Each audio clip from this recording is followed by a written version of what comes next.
पता है कि गांधारी के श्राप के चलते जैसे ही द्वारका नगरी डूबी, श्री कृष्ण ने भी अपना देह त्याग दिया। पर क्या आपने कभी सोचा है कि श्री कृष्ण की प्रिय, उनके दिल के सबसे करीब राधा रानी की मृत्यु कैसे हुई? आखिर उनकी अंतिम इच्छा क्या थी और उन्होंने श्री कृष्ण से ऐसा क्या मांग डाला जो आज भी चर्चा का विषय है? ये एक ऐसी प्रेम कहानी है जो समय से भी परे है।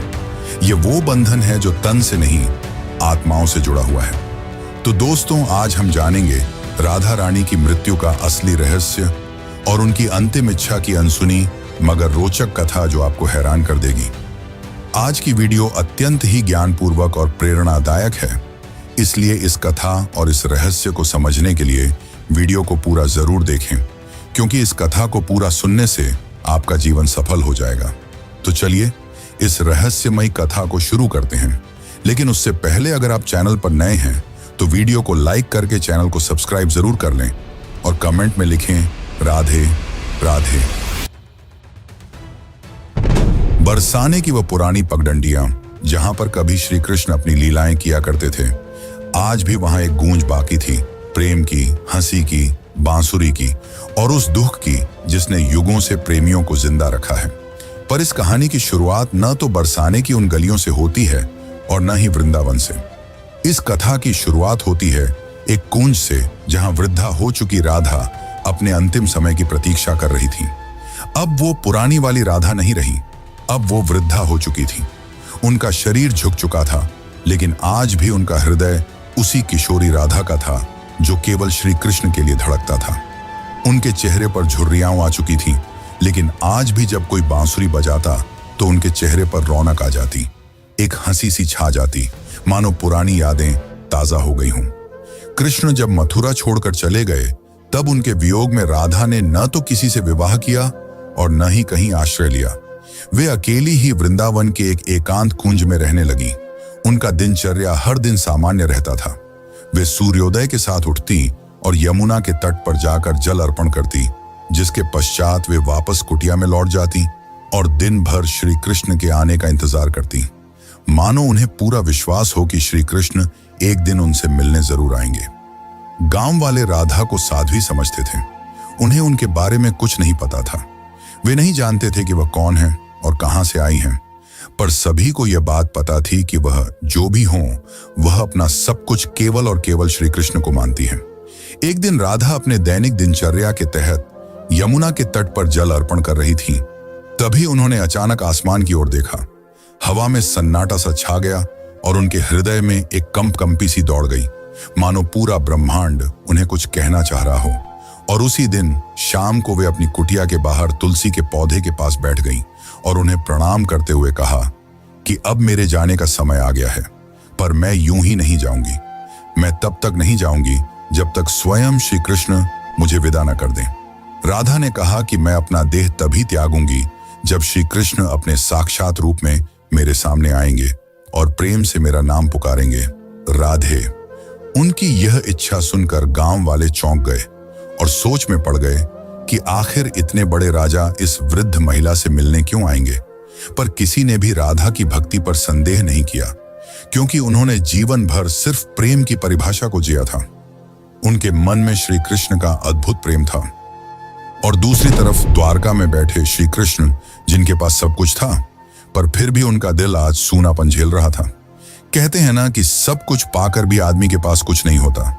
आज श्री कृष्ण की हालत भी वैसी ही थी, लेकिन उन्हें अब अंदर से एक खिंचाव सा महसूस हो रहा था। उन्होंने अपनी आंखें बंद की और राधा की पुकार उनके कानों में गूंज पड़ी। इस पल श्री कृष्ण की आंखों में आंसू थे, पर हृदय में सुकून। उन्होंने तुरंत सब कुछ छोड़कर उसी पल एकांत कुंज की ओर प्रस्थान किया, जहां राधा रानी उनका इंतजार कर रही थी। जब श्री कृष्ण वहां पहुंचे तो राधा कुटिया के बाहर तुलसी के पेड़ के पास बैठी हुई थी। उनकी आंखें बंद थीं और वे ध्यान में लीन थीं। कृष्ण ने धीरे से कहा, राधे। यह शब्द सुनकर राधा की आंखें खुली और उनके चेहरे पर एक चमक छा गई। उनकी आंखों में वह प्रेम था जो न कहा जा सकता था और न ही छुपाया जा सकता था। राधा मुस्कुराई और श्री कृष्ण से कहा, प्रभु, अब मेरे जाने का समय आ गया है। अब मेरी आत्मा केवल विश्राम चाहती है। यह सुनकर श्री कृष्ण ने राधा का हाथ थाम लिया। अब राधा की सांसें धीरे धीरे धीमी होने लगी और उन्होंने वहीं तुलसी के पेड़ के नीचे अपने प्राण त्याग दिए। किंतु यह अंत नहीं था। इसी पल वह रहस्य ने जन्म लिया जिसे सुनकर आप चौंक जाएंगे। राधा की आत्मा को तो मोक्ष मिल गया, पर उनके आखिरी शब्द अब भी श्री कृष्ण के कानों में गूंज रहे थे। राधा ने अपने अंतिम पलों में कहा था, प्रभु, जब इस धरती से प्रेम का अर्थ मिटने लगेगा तब मैं फिर लौटूंगी। मुझे फिर जन्म लेना होगा, क्योंकि प्रेम जीवन का प्रमुख हिस्सा है और उसे मिटने नहीं दिया जा सकता। जहां राधा ने अपनी देह त्यागी थी, वहां एक नया पौधा उगाया जो तुलसी से भी अधिक उज्जवल था, मानो कोई स्वर्गीय पौधा हो। गांव के लोग उसे राधा वृक्ष के नाम से पुकारने लगे और वहां पूजा पाठ करने लगे। पर किसी को नहीं पता था कि उस पौधे के नीचे एक रहस्य पल रहा था। वह रहस्य था राधा के पुनर्जन्म का, जो आपको चकित कर देगा। कई युग बीतने के बाद जब प्रेम का मूल्य घटने लगा और लोग सिर्फ वासना में डूबने लगे, तब बरसाने से कुछ दूर एक साधारण किसान के घर में एक कन्या का जन्म हुआ। उसका नाम ललिता रखा गया। पर यह कोई साधारण कन्या नहीं थी। वह बिना किसी के सिखाए ही बांसुरी की मधुर धुन बजा लेती थी। उसकी बांसुरी की आवाज सुनते ही पेड़ों के पत्ते हिलने लगते और पक्षी झूम उठते। गांव के लोग कहने लगे कि यह कोई साधारण लड़की नहीं, बल्कि किसी देवी का अवतार है। वे कहते कि इसे देखकर राधा की याद आ जाती है। ललिता जब 7 साल की हुई तो एक दिन वह यमुना के किनारे बैठी थी। उसी वक्त एक संत वहां से गुजरे। उन्होंने ललिता को देखा और जब उसकी आंखों में झांका तो वे मंत्रमुग्ध हो गए। उन्होंने कहा, वही आंखें, वही चंचल मुस्कान, राधा तुम लौट आई। ललिता को अक्सर सपने में एक सुंदर श्याम वर्ण पुरुष दिखाई देता, जो कोई और नहीं बल्कि श्री कृष्ण ही थे। वे कुछ नहीं बोलते, बस बांसुरी बजाते रहते। उस बांसुरी की धुन ललिता के दिल को छू जाती। एक दिन ललिता ने अपनी माँ से पूछा, माँ, ये प्रेम क्या होता है? माँ ने जवाब दिया, तू अभी बच्ची है, तुझे प्रेम का क्या पता। ललिता चुप हो गई, लेकिन उसकी आंखों में एक पुराना दर्द था, मानो उसने यह सवाल पहले भी किसी और जन्म में पूछा हो। जब ललिता 13 साल की हो गई तो एक दिन वह यमुना तट के पास बैठकर बांसुरी बजा रही थी कि तभी अचानक उसकी बांसुरी से अलग धुन निकलने लगी। वही धुन जो श्री कृष्ण उनके सपनों में आकर बजाया करते थे। अचानक वहां की जमीन थोड़ी सी फटी और एक मूर्ति सी दिखाई दी। ललिता ने उस मूर्ति को निकाला। वह मूर्ति एक स्त्री की थी जिसने बांसुरी पकड़ी हुई थी। जैसे ही ललिता ने उस मूर्ति को अपने हाथ में उठाया, उस मूर्ति से एक दिव्य आवाज निकली जिसने कहा, तुम लौट आई राधे। ललिता चौंक गई। आखिर यह कौन थी और क्यों उसका नाम राधे पुकारा जा रहा था? तो चलिए जानते अब आगे की कथा, जो और भी रोमांचक और रहस्यमयी है। लेकिन उससे पहले अगर वीडियो अच्छी लग रही हो तो इसे लाइक करके कमेंट में राधे कृष्ण जरूर लिखें। उस दिन के बाद ललिता का व्यवहार बदलता जा रहा था। अब वह गहराइयों में सोचने लगी थी। वो जानना चाहती थी कि वह कौन है और उसका जन्म क्यों हुआ है। आखिर क्यों उसे प्रेम और कृष्ण जैसे शब्द इतना आकर्षित करते हैं। उसी दौरान एक संत हिमालय से कई वर्षों की तपस्या कर बरसाने लौट रहे थे। जब उन्होंने ललिता को देखा तो वे स्तंभ रह गए। वह बोले, युगों पहले मैंने यही आंखें राधा की देखी थी। कन्या, तुम इस युग की नहीं हो। तुम्हारा जन्म किसी उद्देश्य से हुआ है। ललिता ने पूछा, कौन सा उद्देश्य? तब उस तपस्वी संत ने अपनी आंखें बंद कर जवाब दिया, अभी के युग में प्रेम केवल एक शब्द बनकर रह गया है। तुम्हें उसे फिर से जीवन बनाना है। अब बरसाने की गलियों में एक नई कथा जन्म लेने वाली थी। दरअसल यह कथा नई नहीं बल्कि पुरानी थी, राधा के पुनर्जन्म की कथा। अब ललिता किशोर अवस्था में पहुंच चुकी थी। अब उनके मन में विचित्र सी बेचैनी थी, मानो कोई उन्हें पुकार रहा हो। रातों में ललिता यमुना के तट पर अकेले बैठती और उस अज्ञात पुरुष की कल्पना करती जो उन्हें सपनों में दिखाई दिया करते थे। एक दिन ललिता ने अपनी मां से पूछा, मां, क्या प्रेम बिना कहे भी हो सकता है?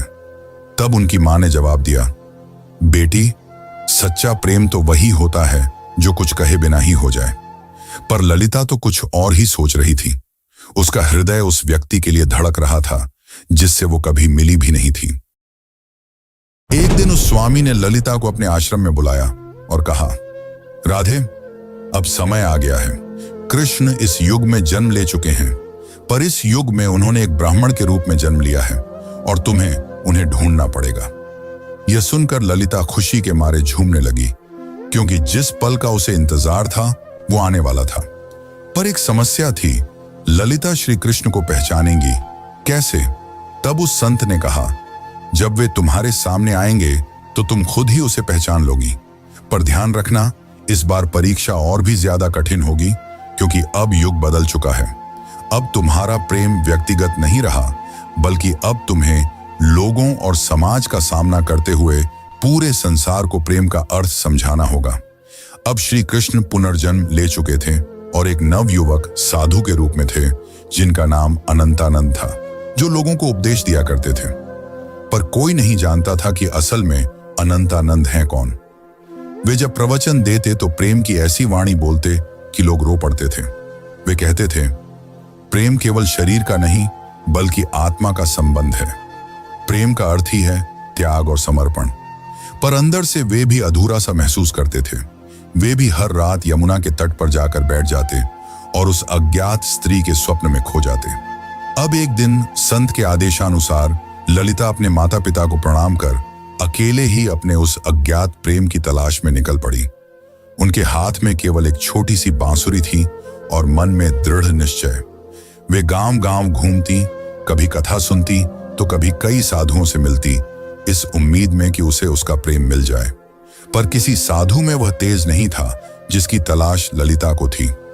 एक दिन उसे एक वृद्ध महिला मिली, जिसने उससे पूछा, बेटी, तुम इधर उधर क्यों भटक रही हो? तब ललिता ने कहा, मुझे किसी की तलाश है। उस वृद्ध महिला ने ललिता में राधा सा तेज देखा और उसे सुझाव दिया, बेटी, तुम अपनी यह बांसुरी बजाओ। जो तुम्हारे लिए बना होगा वह स्वयं ही धुन सुनकर तुम्हारे पास खींचा चला आएगा। जिसके पश्चात ललिता ने ऊंची पहाड़ी पर चढ़कर अपनी बांसुरी बजाई और ठीक उसी पल उसे कई मील दूर अनंतानंद की आंखें भर आईं। ललिता अब तक 8 गांव पार कर चुकी थी। हर गांव में वह अपनी बांसुरी बजाती, मगर अब तक उसे वह नहीं मिल पाया था जिसकी उसे तलाश थी। ललिता को अनंतानंद के आसपास होने का एहसास होता, मगर वह उसे ढूंढ नहीं पा रही थी। अब वह थक चुकी थी, जिसके बाद उसने प्रण लिया कि यदि अगली पूर्णिमा की रात तक उसे वह नहीं मिला तो वह यमुना में कूदकर अपनी जान दे देगी। उस दिन आखिरी बार ललिता ने बांसुरी बजाई। उसकी धुन वैसी ही थी जो किसी को अंदर तक भिगो दे। उसी पल हिमालय में बैठे अनंतानंद को वह ध्वनि सुनाई दी। उसे वह ध्वनि काफी प्रभावी लगी, मानो उसने कई वर्षों बाद वही ध्वनि सुनी हो जो उसे पुकार रही हो। अनंतानंद ने तुरंत ही हिमालय छोड़ दिया। ठीक उसी रात ललिता को फिर से स्वप्न आया, पर इस बार स्वप्न काफी अलग था। इस बार श्री कृष्ण और राधा यमुना के तट पर बैठे थे और राधा श्री कृष्ण से पूछ रही थी, प्रभु, क्या इस बार भी मेरी प्रेम कहानी अधूरी रह जाएगी? कृष्ण ने कहा, नहीं राधे, इस बार संसार को तुम्हारे प्रेम की पूर्णता दिखाई देगी। इतना कहते ही ललिता का स्वप्न टूट गया। ललिता के मन में एक नई उम्मीद जाग उठी थी। अब वह उस जगह पहुंची जहां अनंतानंद पहुंचने वाले थे, वृंदाधाम। यह कोई आम स्थान नहीं थी। कहते हैं कि इसी स्थान पर राधा ने कृष्ण को आखिरी बार देखा था और एक शिला को छूकर प्रण लिया था कि जब तक उसकी प्रेम कहानी पूर्ण नहीं हो जाती वह लौटती रहेगी। उस समय वृंदाधाम में एक कथा हो रही थी और उस कथा के वाचक कोई और नहीं बल्कि स्वयं अनंतानंद थे। ललिता बहुत दूर खड़ी थी और उनके चेहरे को भी नहीं पहचानती थी, परंतु उनकी वाणी में कुछ ऐसा था जिसने उसके हृदय को प्रभावित कर दिया।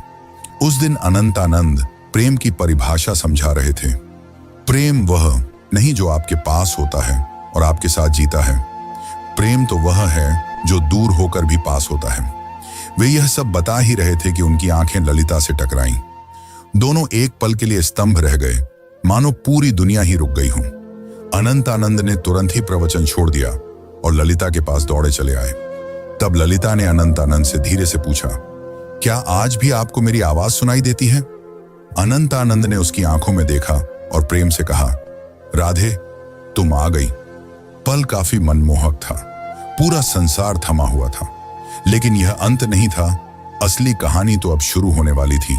अचानक मौसम खराब होने लगा और बादल काले पड़ गए, और तभी वहां एक साधु कुरंगनाथ प्रकट हुए, जो नहीं चाहते थे कि राधा और कृष्ण फिर से मिलें, क्योंकि उसे ऐसा लगता था कि अगर राधा और कृष्ण फिर से मिल गए तो प्रेम को धर्म से ऊपर का स्थान मिल जाएगा, जो कि समाज की जड़ता को तोड़ डालेगा। कुरंगनाथ ने कहा, तुम्हारा प्रेम आज के युग के नियमों के विरुद्ध है। आज का समाज न तो इस प्रेम को समझेगा और न ही सहन कर पाएगा। तब अनंतानंद ने कहा, प्रेम समाज का मिलन नहीं बल्कि दो आत्माओं का मिलन है। तब कुरंगनाथ ने कहा, तो फिर अब तैयार हो जाओ अंतिम परीक्षा के लिए। कुरंगनाथ ने कहा कि यदि तुम्हारा प्रेम सच्चा है तो अगली पूर्णिमा की रात तक ललिता अपनी आंखों पर पट्टी बांध लेगी और वह बिना देखे और बिना सुने तुम्हें ढूंढ निकालेगी। यदि वह इसमें असफल हो जाती है तो दोनों को फिर से युगों युगों के लिए बिछड़ना होगा। अनंतानंद यह सुनकर मौन रह गए, पर ललिता ने बड़े ही प्रेम पूर्वक और शक्ति से कहा, मुझे आपकी यह शर्त मंजूर है। पूर्णिमा की रात पास आ रही थी। यह परीक्षा ललिता के लिए केवल एक शर्त नहीं थी, बल्कि उसके प्रेम और संयम की लड़ाई थी। वह खुद भी यह जानना चाहती थी कि क्या बिना देखे सिर्फ मन और आत्मा से प्रेम किया जा सकता है या नहीं। अब उसने अपने नेत्रों पर पट्टी बांध ली और कसम खाई कि वह अब किसी को नहीं देखेगी जब तक उसकी आत्मा उसे स्वयं श्री कृष्ण को न दिखा दे। लोगों ने जब उसे ऐसा करते देखा तो वे उसका मजाक उड़ाने लगे कि आजकल की कन्याओं को तो सिर्फ नाटक करना आता है। लेकिन कुछ ऐसे भी थे जिन्होंने उसके इस प्रयास की तारीफ की और उसे हिम्मत दी और बोले, हे राधे, तुम इस युग में जरूर प्रेम को जीत दिलाओगी। उधर दूसरी ओर अनंतानंद एक सुनसान गुफा में ध्यान मग्न बैठे थे। वे केवल एक ही शब्द दोहरा रहे थे, राधे। वे न कुछ खा रहे थे न पी रहे थे। उनके शिष्य इस दृश्य को देखकर घबरा गए और बोले, गुरुदेव, यदि ऐसे ही चलता रहा तो आप जीवित नहीं बचेंगे। तब अनंतानंद ने मुस्कुराते हुए उत्तर दिया, मेरे प्राण तो केवल राधे में बसते हैं। इतना कहकर उन्होंने अपने शिष्यों को आदेश दिया कि यदि ललिता उनके बारे में पूछे तो उसे न उनका चेहरा बताया जाए, न ही उस स्थान का पता दिया जाए जहां वे ध्यान कर रहे हैं। वे भी जानना चाहते थे कि क्या इस युग में भी राधा केवल अपनी आत्मा की पुकार से उन्हें ढूंढ पाएगी। इधर ललिता अपनी आंखों पर पट्टी बांधे गांव-गांव भटक रही थी। वह अनेक साधुओं से मिलती और पूछती, क्या आप अनंतानंद हैं? पर उसे कुछ हासिल नहीं हो रहा था।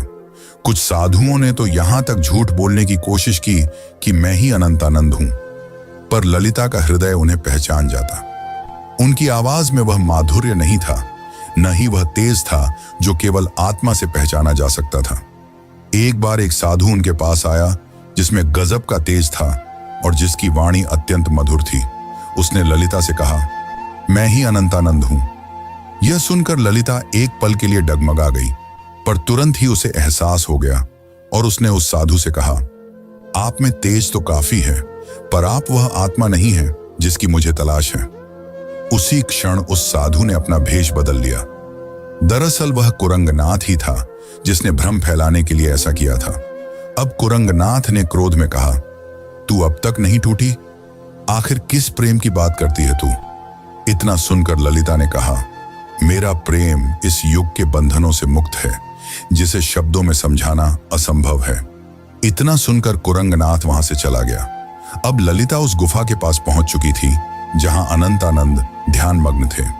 ललिता धीरे धीरे गुफा के अंदर गई और अंत में उसे वहां किसी के होने का आभास हुआ, जिससे दिव्य तेज निकल रहा था। ललिता ने उन्हें पहचान लिया और उनके पास जाकर अपनी बांसुरी उनके पैरों में रख दी और कहा, मैं आपको देख नहीं सकती, पर मेरा हृदय काफी जोर से धड़क रहा है। क्या आप वही हैं जिनकी मुझे तलाश है? अनंतानंद ने बांसुरी उठाई और उसे बजाया, वही धुन जो ललिता को यमुना तट और अपने सपनों में सुनाई देती थी। फिर अनंतानंद ने उसकी पट्टी खोली और कहा, राधे, इस बार भी तुमने मुझे तन से नहीं, केवल अपने मन और आत्मा से पहचान लिया। वे दोनों रो पड़े।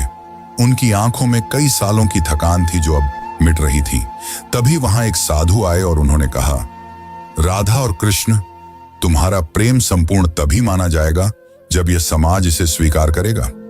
जब इस समाज के सामने तुम्हारा प्रेम सत्य और पवित्र सिद्ध हो जाएगा, तभी तुम्हारा मिलन सफल होगा। राधा ने कहा, प्रेम तो किसी समाज के बंधन से मुक्त होता है, उसे किसी के प्रमाण की जरूरत नहीं। लेकिन तभी अनंतानंद ने उसे समझाते हुए कहा, राधे, अब युग बदल गया है। अब यह समाज प्रेम की परिभाषा भूल चुका है। इतना कहकर अनंतानंद ने उस साधु से पूछा, आप ही बताइए कि हमें क्या करना होगा। उस साधु ने कहा, तुम्हें इस राज्य की राजसभा में सभी के सामने अपने प्रेम को स्वीकारना होगा। तुम्हें वहां राजा, पंडित और प्रजा सभी को यह बतलाना होगा कि एक ब्रह्मचर्य साधु और एक साध्वी भी प्रेम के बंधन में बंध कर धर्म के मार्ग पर चल सकते हैं। अगले दिन वे दोनों राजसभा में उपस्थित हुए।